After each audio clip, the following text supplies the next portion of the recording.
Today, as you all know, I will be talking about clean architecture for Flutter apps. And my name is Letícia Baleiro. So first, I want to start apologizing for not speaking in French, because I want to speak. I am starting to study French, but I don't speak quite well, so I will be talking in English. I am an electrical engineer. I graduated in 2019. And since the beginning of my course, I was in love with everything that was related to programming and also things related to logic, like math and things like that. So I love that part of the course, but after a while I started taking some technical classes related to electrical engineering, and I was not so sure if I would love to work as an electrical engineer. And when I finished, I was so lost. I started searching for many things like finance or even data analysis, things like that, data science. And yeah, I was kind of lost.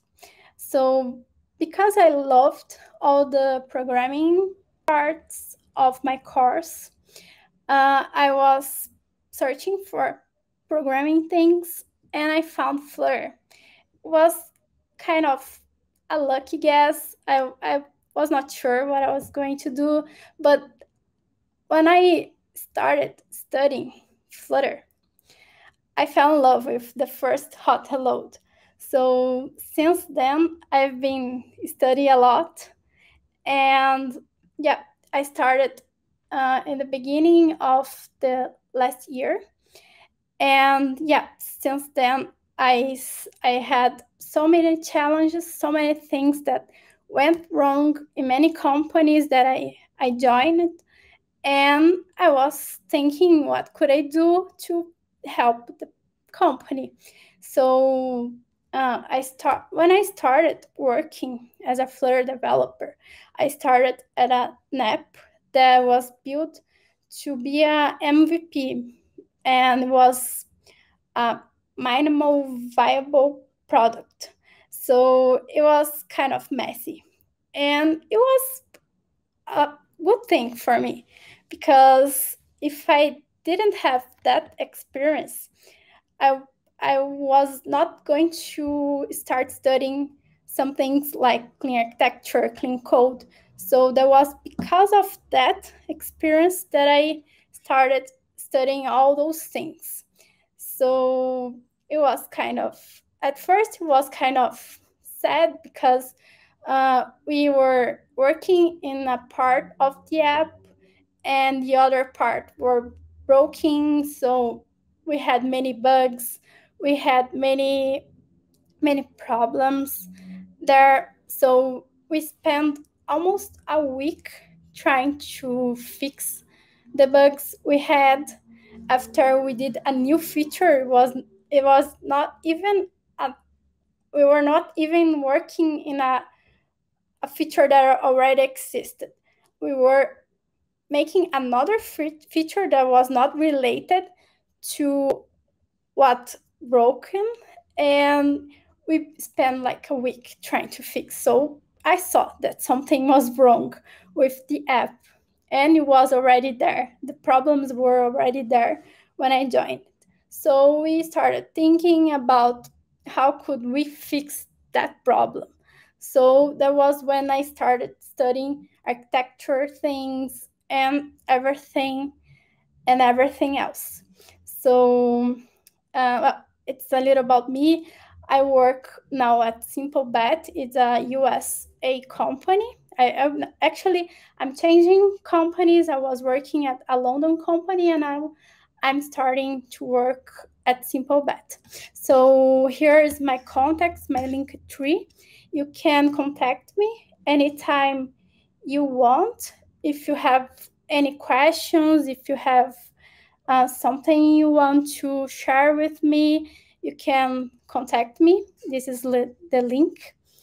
And I will be sharing some other links. Everything that I will be talking here, I will be sharing at the end the links to the resources. So yeah, that's it.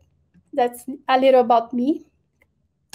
Well, and I would like to start talking about why clean architecture for Flutter apps, because we usually see those kind of concepts, those kind of things inside the backend, and because it's where it's supposed to be all the complexity of our applications. But with Flutter, we can bring some complexity inside the app, and we can also have more complexity if the backend has some problems and other things. And well, one of the reasons why we are talking about clean architecture so much for the front end is because we have sometimes we have some problems with the backend, and sometimes the backend is not built thinking about what the front end needs.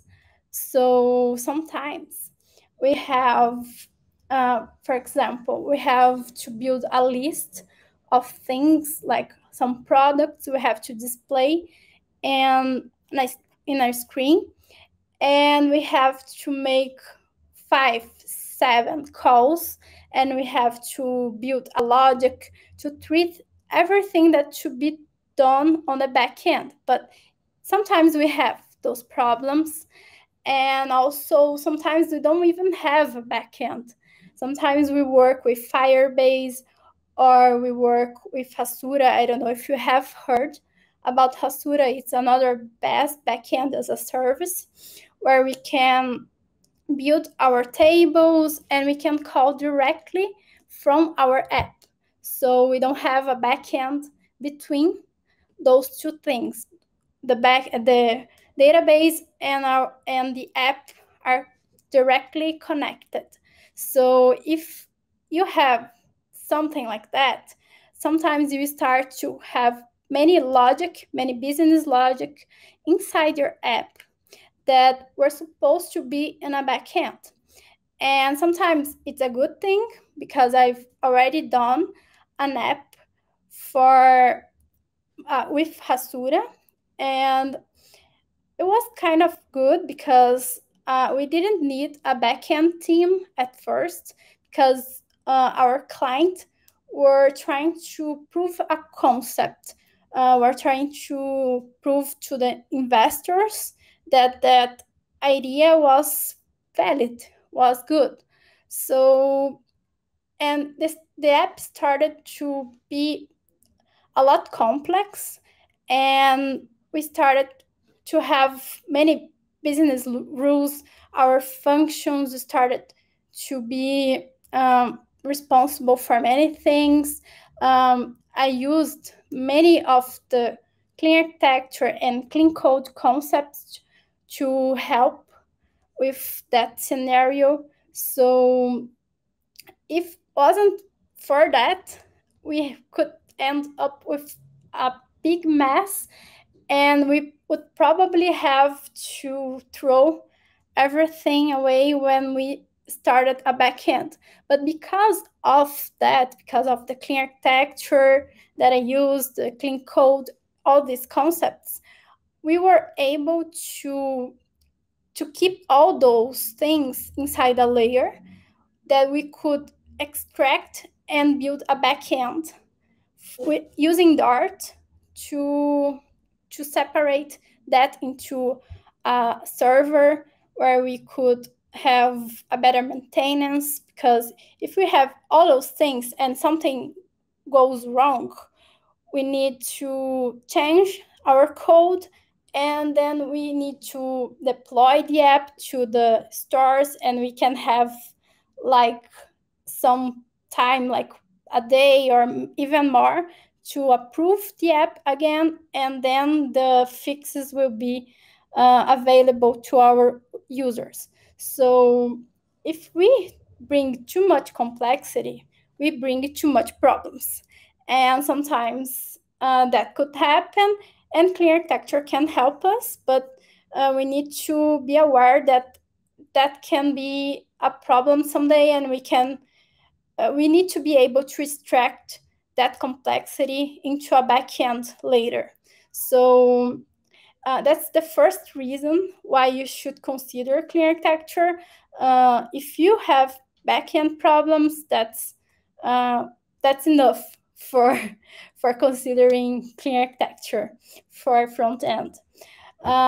We also sometimes we have cache inside our apps, and also too much business rules inside our UI sometimes, because I've worked in an app once that I had, like, someone did that we had a if statement where we had if that is cache, display these 200 lines of code, else the same 200 lines.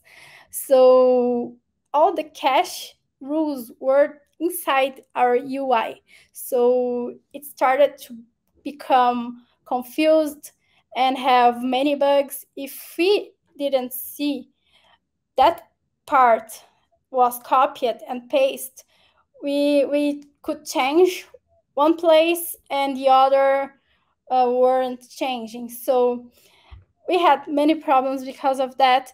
And our UI, our widgets were supposed to be only about the UI.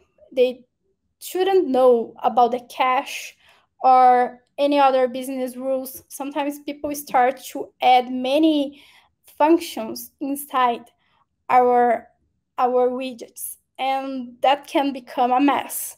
Sometimes because we are giving too much responsibility to a layer, to a class. So that can lead us to a mess. So clean architecture can help us, especially with cache. We can extract business rules from the UI easily, but with cache, we should have a special layer to deal with that. So when I saw that happening, I couldn't work with that code. I had to stop and refactor because I was getting so confused, and it wasn't my fault. It wasn't because I was a bad developer that I couldn't understand what was there. It was because it wasn't clean enough. So yeah, and that's one of the reasons why you could consider clean architecture for your apps. And also sometimes you can have dependency between different modules. As I said, I worked at a project that I had some changes made in one module, in one part of the app, that affected the other part. So they were so connected, so dependent, that I didn't do anything to that other module and I broke it. So yeah, that's one of the reasons you can't deal with that without clean architecture. Clean architecture can help you with that, but you can also have some other tools to deal with the dependency between those modules. And we have here in Brazil a package called Flutter Modular. And that package helps us to break our code into modules and manage our dependency injection and also our routes. So you can deal with everything I'm talking about with other strategies. Clean architecture is one of them. So you can also have your code base depending on the deprecated packages. So sometimes, and that was very clear for me when we had Flutter 2.0, and many packages weren't migrated, so you had to stop in time and just give up on changing, or you could change some packages, and you could help some other packages to migrate. So you had some options, and as we know, Flutter is always progressing, is always getting better. So if we stop upgrading our projects, if we stop using the newest versions,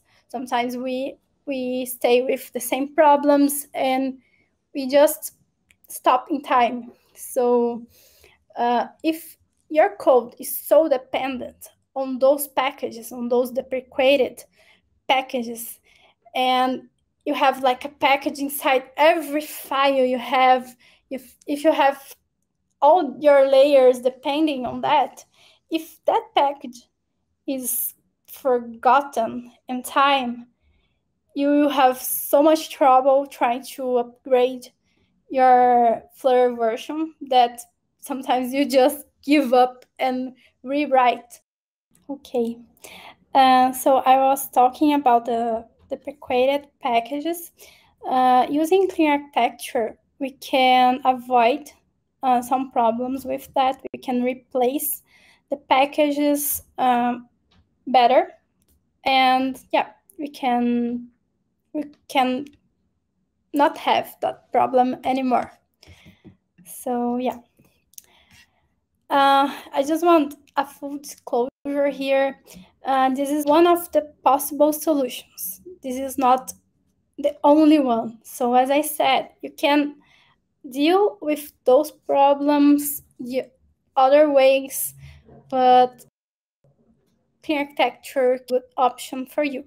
Sometimes you have a team, a development team that doesn't know anything about clean architecture. You have to consider the learning curve that can take, because it's not something very simple to understand. Sometimes it takes a while. And you can, of course, you can guide your team. You can explain those things. I have seen companies doing that. I have seen people explaining, giving some kind of courses and resources to those people to get all the team ready for developing with clean architecture. So you have to consider that it's not something very simple, but it's a good solution. I added a picture of Uncle Bob here. He is the creator of the clean architecture book, and he also have some content about clean code and all those things that I've said. There is a tutorial where he explains many things related to clean code, clean architecture on YouTube. He also have a blog called Clean Coders. I will share with you at the end of the presentation. He explains many things there. He has many videos. You can pay for those videos. You can also see the videos on YouTube that he has. And yeah, he is the one who created all these things, and he was basing this on others authors as well, because he studied many authors. He lived all the programming oriented programming languages learning. So he knows all the history around programming, and he studies many things, and he did many things with that. So yeah, he's a good resource for clean architecture. I've read his book, and it's a good book, but it's complex, and you take a while to understand all the concepts, and you have to practice. And he doesn't have many examples with the languages we are used to. Here we have Dart, and he doesn't have, you have to abstract all those concepts from his examples to our situation. So it's kind of complicated. It's a good resource, but there are other resources as well that helps us understanding everything that I said, that I will be saying. So yeah, this is Uncle Bob. and clean, I would like to that clean architecture is all about layers. You have many layers, and you have how many you need, your app need. So you have, for example, if you have a simple application, sometimes you need a data layer to deal with the database. You have a UI layer to deal with that. And also you have a domain layer. You always have a domain layer to deal with everything you need inside your application. So you have as much layers as you need. And he says that on his book. He doesn't say like you need to have 10 layers or things like that. He says you need to have at least these things, these guidelines, and then you in your situation you change and you add more layers. So you have, as I said, you have a layer for, you can have a layer for to deal with your database, your API, or if you have if you use Firebase, Hasura, you have that layer to deal with that. And it's a layer that you can easily change. And sorry, I had a message here. I think it's in French. Okay, I think it's not for me. So you have all these layers to deal with what you need. So the main layer is the domain, that is the central layer, the most important layer, and you start by that. You don't think about your API, your database, or anything outside your domain first. You have to think about what your app needs. And after that, you can think about your tables and everything that is related to the backend, to the database, and also your UI. You have to leave that for after you finish your domain. So I'll be talking a little about the domain, but one thing you need to be aware is that you have to always, using clean architecture, you always have to start thinking about that part of the app, what your app only about what your app needs. So that's the first layer we are talking about. So here in Brazil, we have something called Clean Dart. Our community built 4 layers to deal with all we need. You can add more layers if you want. And we have a documentation. I will share with you the links to that. So we have one layer that is the presenter layer, where we have the UI, the state management, everything related to our screens, our widgets is there. We have the domain layer, that is the most important one that I said. We have our entities, that are our objects, that are everything that you are dealing with in your app. For example, if you have a login and you have a user, you are going to build an object for that user. You're not thinking about all the fields you are going to have in that database. You are thinking about what you need in your app. For example, if you have a date time inside your app, you have to display a date. You are not going to think if that date is coming from a string type from your database. You're not going to think about if that's coming as a date time. You're not thinking about that. You're thinking about what your screen is going to need. So inside your app, you're thinking about date time, and you're going to convert that inside the other layer that is the data source, the more external one. And you have also your use case that is where you deal with your business rules, that are your actions. For example, if you have to log in when a user clicks a button, that's a use case. If you have to check out a module, for example, if someone is buying something inside your app and you need to check out, it's another action. Everything are actions there.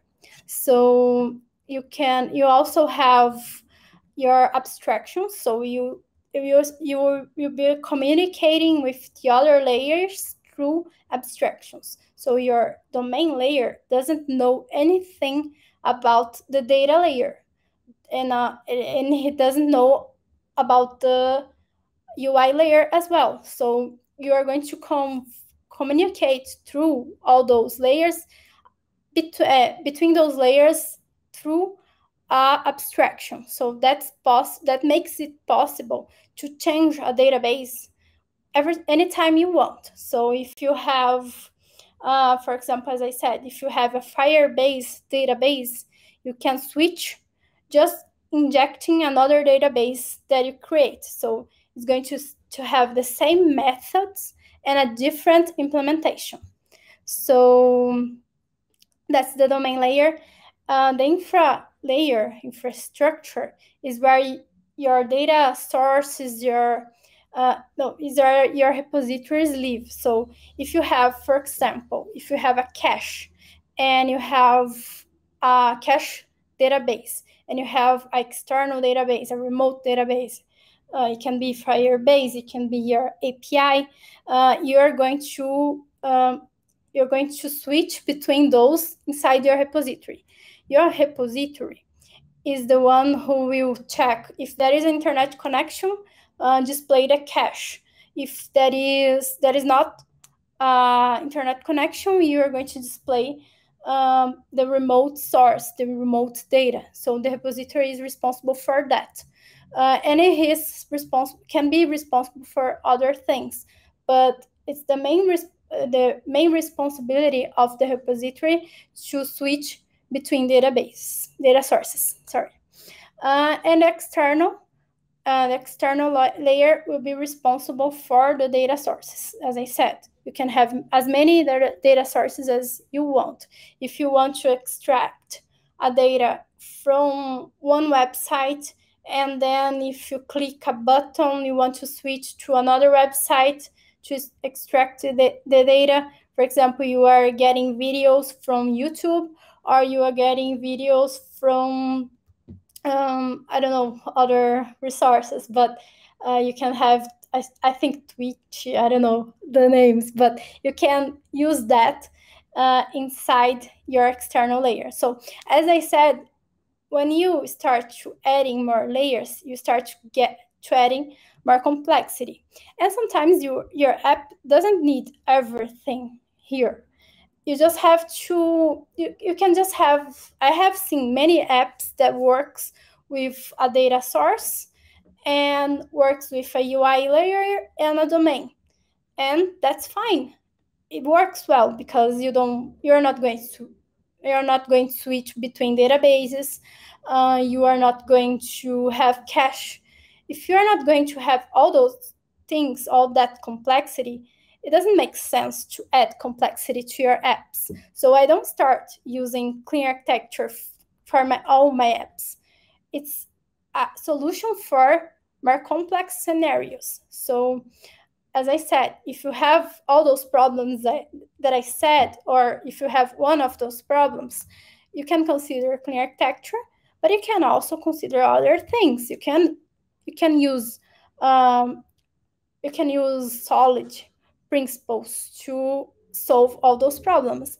But clean architecture is based on solid, so you can use clean architecture as a way to solve that, or you can use another solution. But as I said, since I started working with clean architecture, I have seen many scenarios where I needed something more complex, something more sophisticated to deal with my problems. But I have seen many other apps that works well without clean architecture. So it's a good option. So as I said, you need to start thinking about your domain. If you have to log in, for example, you need an entity with email, and also you need to add password, things like that. And you are going to get an user where you need a name, you need some things related to that user, a bio, some things that you receive from the other layers, but you know that you need that because you have the designs. You know that you'll be, and those actions will be your use cases, and you know what you are going to receive. You don't know exactly how you are going to receive, but you know you have to receive some kind of things. So you start building your app thinking about what your app needs. So you stop thinking about tables. You stop thinking about how your backend is going to return all those things. Because I have seen many projects that had that problem, the backend, where you had, for example, for changing a name and also a profile picture, for example, or a bio or email, things like that. You had one endpoint for each action. But for your app, what you're doing, that configuration page, is to change those files and change those fields and send to the backend. How it's going to be sent, it's the data source problem. It's the backend problem. So you are going to think at first about what your app is going to do, what your app is going to need. So it's the main part, it's the domain. If you think about your domain, your screen is going to receive only one object or a list of the same objects. For example, a list of products. Your page is going to receive a list of products, a list of models or entities that contains everything that it needs. So you're not going to be dealing with many functions there inside your page. You're not going to deal with logic inside your page. You're going to abstract that. And Flutter, we know that Flutter makes it easier for us to add many logic, many functions inside our widgets. So we have to be aware that that can bring us many problems, that can make our widgets huge and confused. And sometimes we need to abstract those things into separate layers. If you are using your clean architecture, or if you are not using clean architecture, we need to make our app more organized. So yeah, that's where you start. Here I have some useful links that I said I was going to share with you. This QR code leads you to another page, a GIST page, where you can see my presentation, my link tree that I have that has all my social media links. I have some examples. I would like, if I have some more time, I would like to show you some of them. And I have here a NASA app, and I have done this NASA app to a series of videos that I've done for YouTube. I have my YouTube channel. It's in Portuguese, but I'm planning to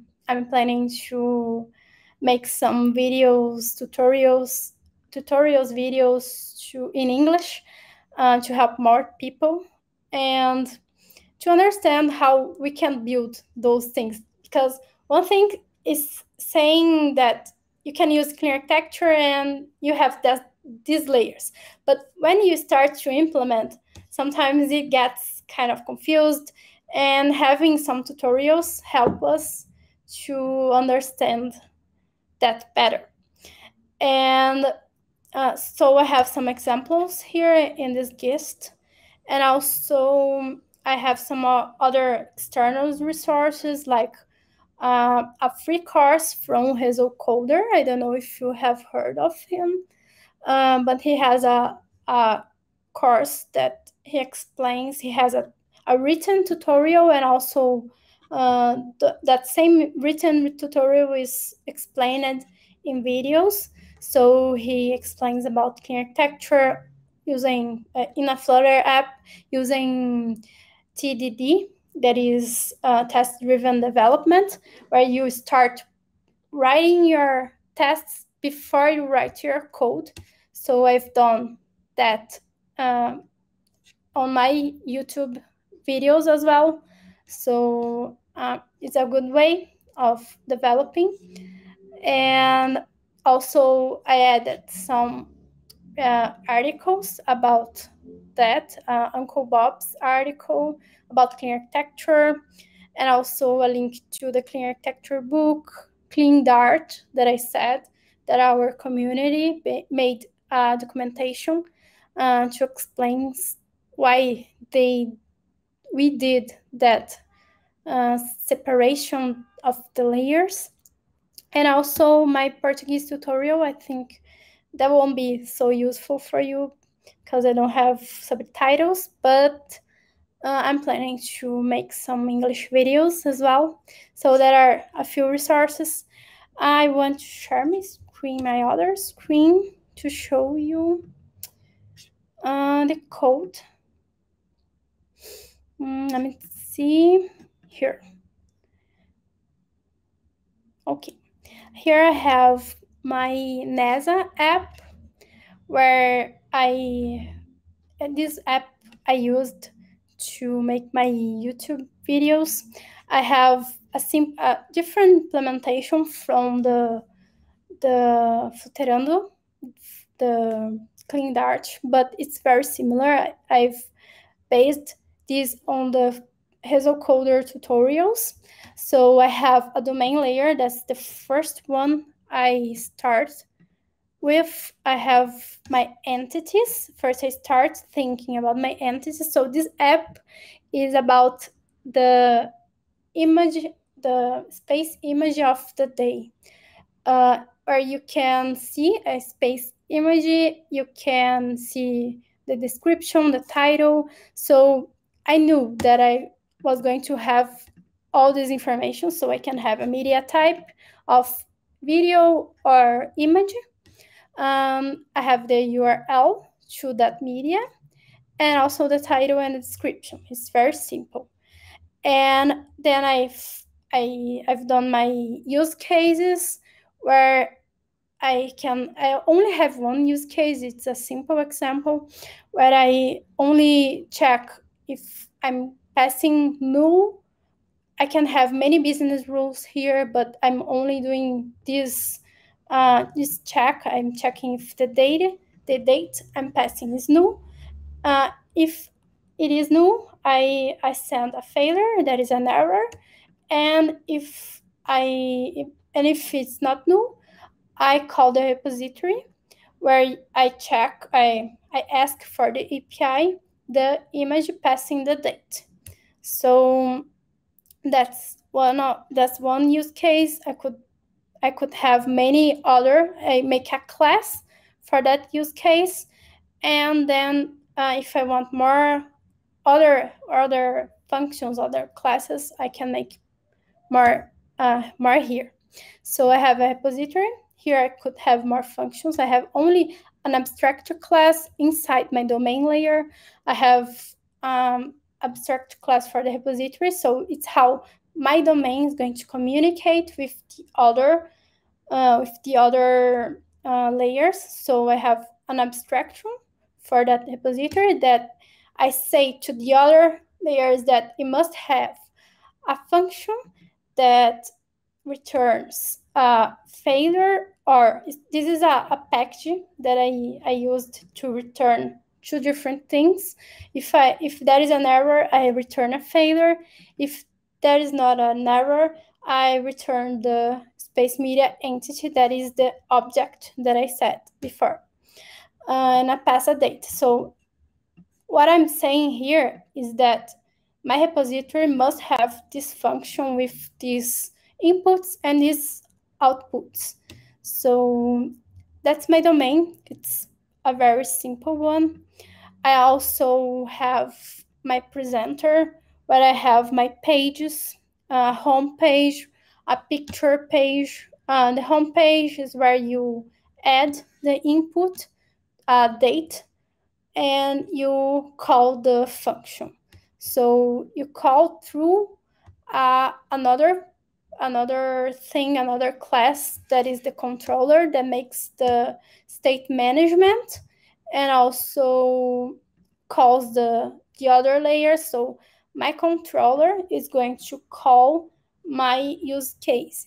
So here I'm using another thing made by our community here in Brazil, that is a state management that has many states. You can return a failure or an entity. You call, this is a simple function that simply does set a loading to true, calls the function, and set and updates the page to the output of this function, and also set the load to false. So I'm using this because it makes it easier to deal with the three states: the error, the loading, and the true state when everything goes right. So it makes, only calling this, it makes everything. So I can share with you this package. It's called Flutter Triple, and it's made by our community here. And yeah, it makes it easier to never forget to use the loading and the error, because sometimes when we are doing some things and we are doing fast, sometimes we forget about the error and the loading, and they are important. Some important things to our users understand what's going on. And also I also have widgets here. I made this separation where I have pages, controllers that are the state management, and the widgets. So it's a very simple layer. I only have 2 pages. I also have the data layer, where I have my data sources and the implementation of that repository that I've told you before. Here I have the abstract class, and by implementing this abstract class, I have to have this function. So it's like a contract. So my external layer has to have this function with this input and this output. So if everything goes right, it returns the result, and if something goes wrong, it returns error. That's it. This is the RTZ package that I'm using to return one thing or another. So this is the repository. If I have something like, for example, if I have to check the internet connection and return the cache, I should have that here inside my repository. So I could check if the internet is connected, then return the cache. Else, I can call my data source, external data source.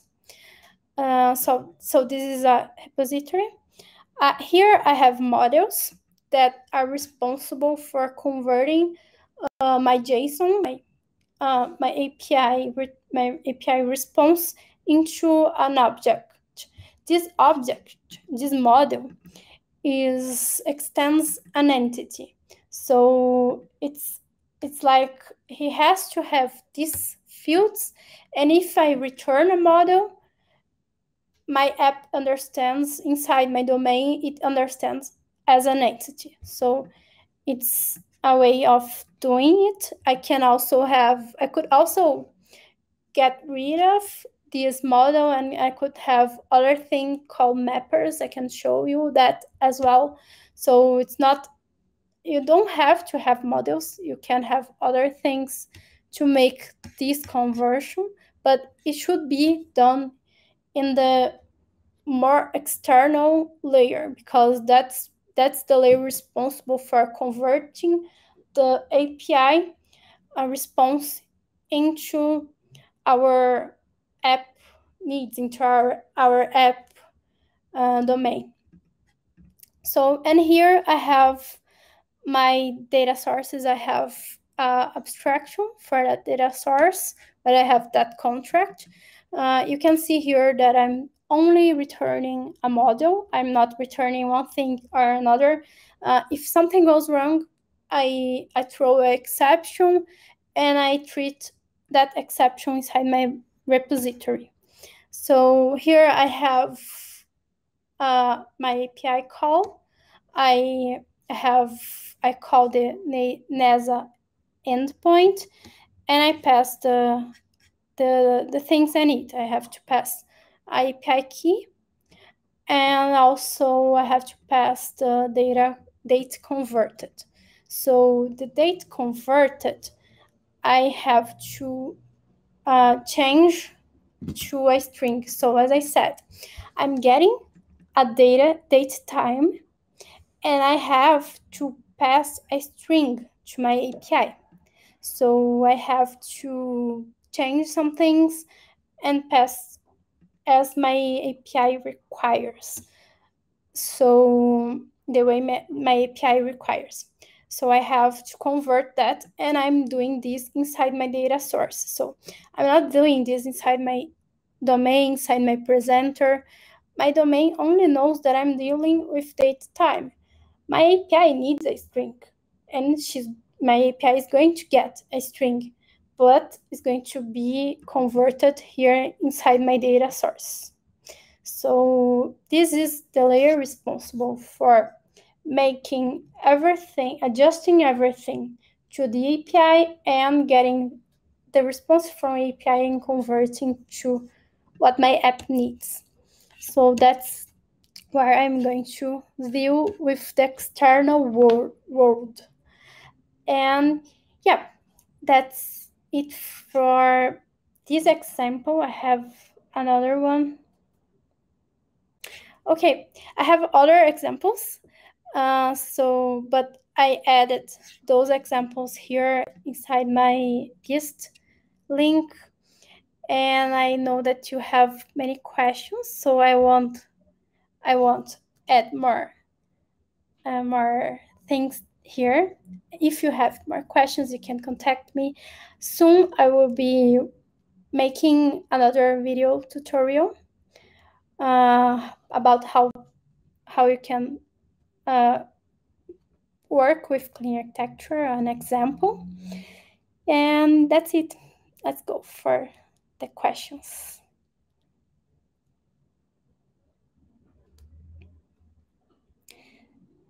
So I think Elaine is coming. Yes, yeah. I'm here.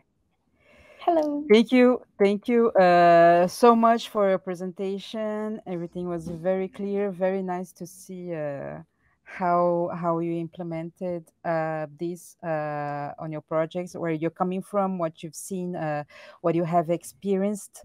And I was on the YouTube chat. We had very, very not heated, but very active conversations about architecture, because developers love talking about architecture. Maybe Edouard, you can put only our faces. I don't know if maybe I don't know. You can switch back and forth. Um, and yes, so we have shared also the link to your gist, so everyone can check it out. Thank you again for sharing that and for explaining in a very express way the way that you implemented the clean architecture on your NASA example. So, Edouard, go ahead. If you can pick the questions from YouTube, we can answer to them. Leticia can answer the questions that we have right now. So, what are the tools you recommend for clean architecture, like a DI package, functional programming, such as Dart, Z? Yeah, yeah. Sometimes I use Dartsy for that, but Dartsy has so many things, and sometimes we fail on bringing packages inside our domain. So it could be something wrong around that, because if you have to change some package, for example Dartsy, you can have some problems there. And yeah, sometimes I use it. I will be honest with you, but I'm starting to use something else. I've made a class that does the same. So I only use that. I only use the It's something you'd that made? part of. Yeah, I made with Okay. my boyfriend. I can Yes. share with you if I will find it somewhere. I can share. But yeah, I will remember at the end of the presentation, and I will share with you the Yes. link. But I only use that for from Dartsy, so I've tried something else and it's working well. So yeah, you Perfect. don't have to use Dartsy, but it's nice to have those two returns, an error and a success. For dependency injection, I usually use Flutter Modular.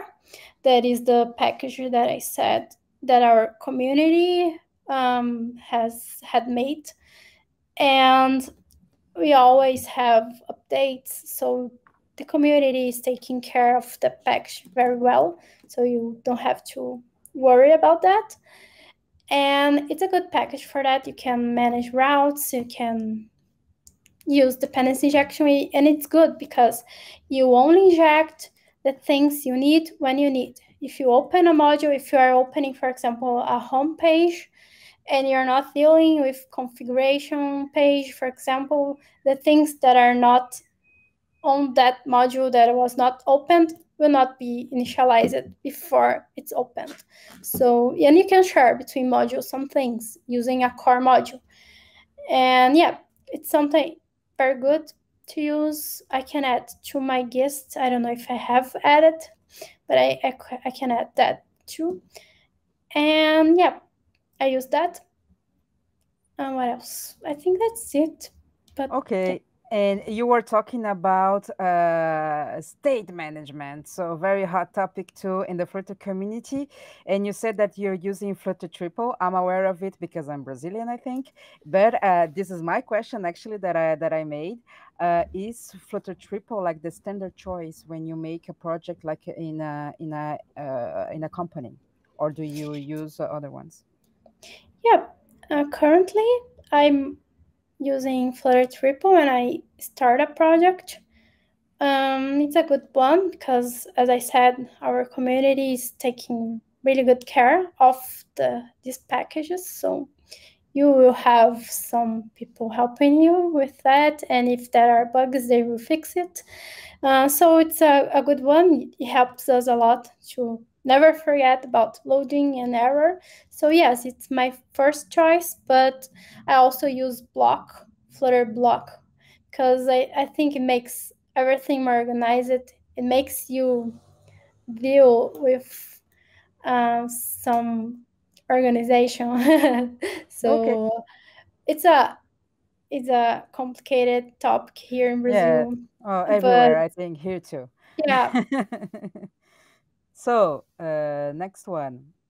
Yes, this is something about the demo that you showed. Yes, I noticed that too, that you had the features folder, but directly you had data, domain, and presenter.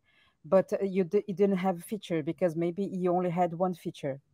yeah, I only had Yes, one this is feature. this That is what is, I thought. yeah, But if I you can had have, more features, yeah, it's something very, it's a very common question because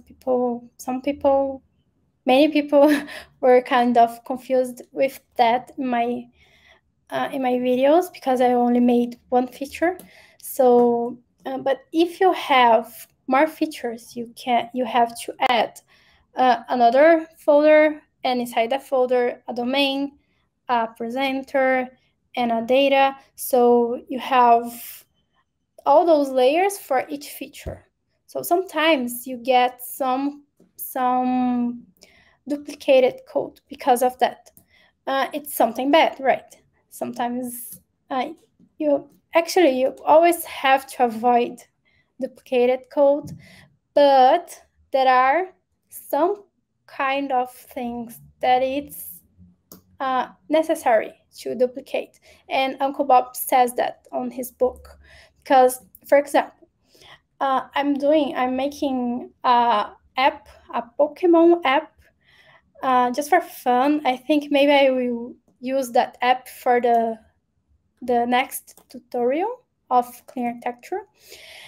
And I have two domains. One domain responsible for the page where I have the list of Pokemons, and the other domain is responsible for the page for the details. They could be the same domain, but I need different information in those two places. So, and because I will need different things, I'm planning other things, they will be different. So I have a Pokemon module, a Pokemon entity for one domain and a different one for the other domain because I'm getting different informations. I don't want uh, two entities, one entity with many new uh, fields, and that can lead us to some problems. But I could have one domain and get some information from one place and some some information for other places. So it's a complicated decision sometimes. Um, Sometimes I duplicate some code, but because mm, they are different domains and they need different things. totally. So yeah. Yes, it's okay. And people are a fan of Pokemon. They're saying it's their go-to. It's their go-to topic when they make apps. Me too. I'm a fan. I have made apps for myself using Pokemon. It's always a big success. So you should definitely make your demo about clean architecture using Pokemon. Okay, follow my channel. So I will make that tutorial, I promise. Perfect. So next question: what do you recommend between using model and mappers to transform the data? Well, I started using models, because that was what I've been seeing many places, and I was studying, and I started there.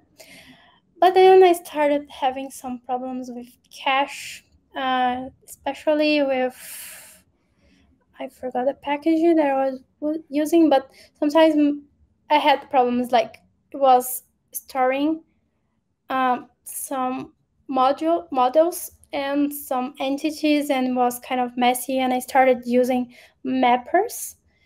It's just a class where I have static functions that does the from JSON and to JSON.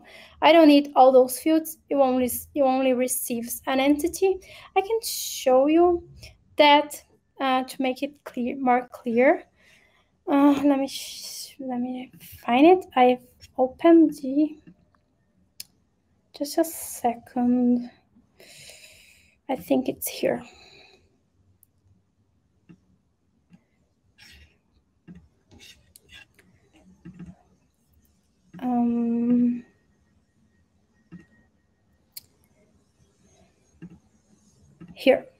Here I have a mapper. I have the fighter entity. This entity has all the fields I need. And yeah, that's just like a skeleton. Just have the fields and some other things to string, things, simple things. And here I have the mapper that I add from JSON to map things. Can you zoom a little bit, Leticia? Is it better now? I think. I know. Yes. Okay. Perfect. And yeah, here I have all those methods that I was going to have inside my model. So it's more like a personal choice. I think it makes everything easier because sometimes you have to change something inside your entity, add a field, delete a field, and you forget to change that inside your model. So yeah, sometimes that can lead us to some problems. And with mappers, we don't have that problem. We just receive an entity and we convert that entity, and we just have to call it here. So what is it? So here's the cache. Sorry. Yeah, here it is. So I have the response from my API. I get a list of fighters, and I convert it here. I call the fighter mapper. I call the static function, and I have my list of fighters entity, and I return that.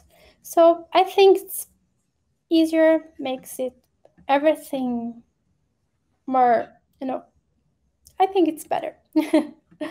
But it's your choice.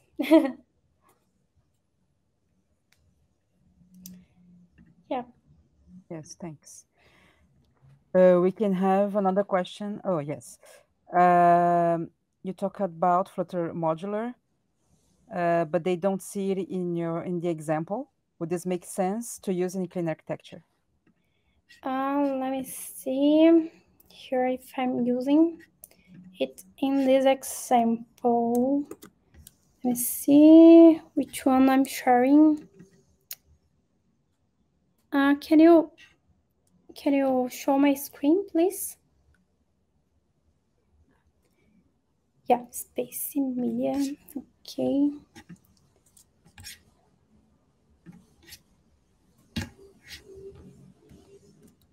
So here